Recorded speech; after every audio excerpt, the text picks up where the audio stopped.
विलीनीकरणानंतर आम्ही एनडीएत जाणार ही गोष्ट काही लोकांना आवडली नाही किंवा दादाच एनडीएतून बाहेर पडतील म्हणून एक गट नाराज होता। दोघांपैकी एका दृष्टिकोनातील गटाने हा अपघाताचा कट रचलाय का? रोहित पवारांचा मोठा आरोप। पायलटने दादांचं विमान मुद्दाम खाली आपटलं, कौटुंबिक अडचणींमुळे पायलटला ब्लॅकमेल करण्यात आलं होतं का? रोहित पवारांना शंका, मोठा स्फोट करण्याआधी विमानात अतिरिक्त इंधन ठेवण्यात आल्याचाही दावा।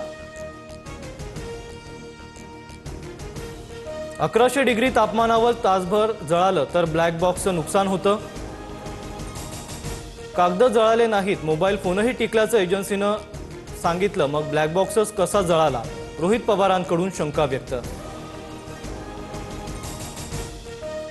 सत्तेतील अनेक लोक व्हीएसआरच्या मालकाशी संबंधित, कंपनीवर अद्याप बंदी का नाही? काहींची कंपनीच्या मालकाला वाचवण्यासाठी धडपड, रोहित पवारांचा गौप्यस्फोट।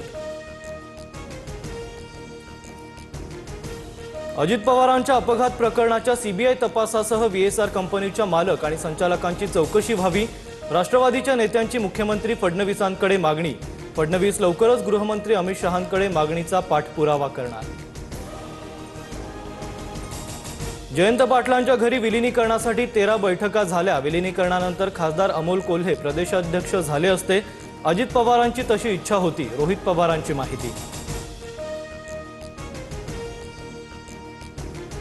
राष्ट्रवादी विलीनीकरणासाठी जयंत पाटलांच्या घरी 30 बैठका।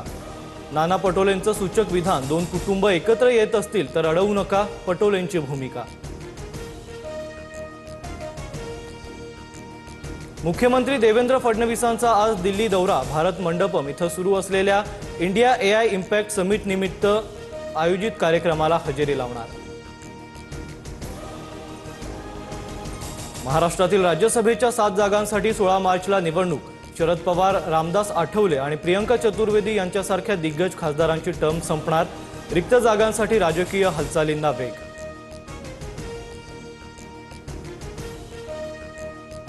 मुंढवा जमीन गैरव्यवहार खारगे समितीचा अहवाल प्राप्त। समितीने केलेल्या शिफारसीनुसार कारवाई करणार, महसूल मंत्री चंद्रशेखर बावनकुळेंची माहिती। अहवालानुसार पार्थ पवारांना क्लीन चिट मिळाल्याचा अंदाज। पुणे महानगरपालिकेच्या 24 नवनिर्वाचित नगरसेवकांना कोर्टाचं समन्स। पराभूत उमेदवारांकडून विविध आक्षेप नोंदवत याचिका दाखल। 3 नगरसेवकांविरोधात अनधिकृत बांधकामाची तक्रार।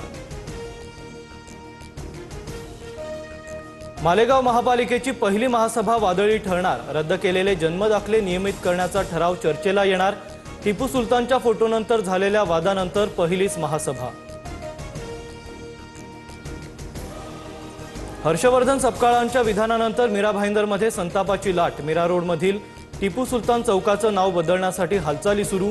18 फेब्रुवारीला नवा ठराव पारित करण्यात येणार।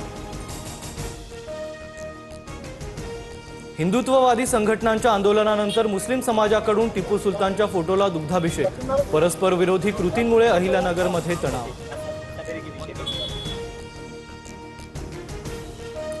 नवी मुंबई विमानतळावरील फेडेक्स हबचं मुख्यमंत्री फडणवीसांच्या हस्ते भूमिपूजन।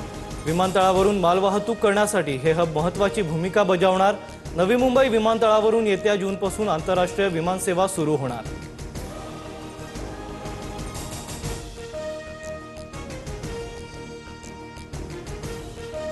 कोल्हापुरातील 433 ग्रामपंचायतींच्या निवडणुकीचं बिगुल वाजलं।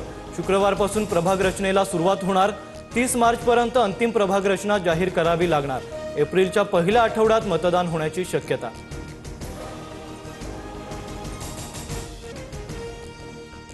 नाशिकमध्ये कुंभमेळ्याच्या कामात निसर्गाचा चमत्कार। गोदा घाटावर 3 पुरातन विहिरी सापडल्या। पाणी उपसण्याचं काम सुरू। नैसर्गिक स्रोत न तोडता विकास कामं करण्याची गोदा प्रेमींची मागणी। मुंबईमध्ये वाढत्या तापमानासह प्रदूषणाचं दुहेरी संकट। सलग 20 दिवसांपासून हवेचा दर्जा खालावलेलाच।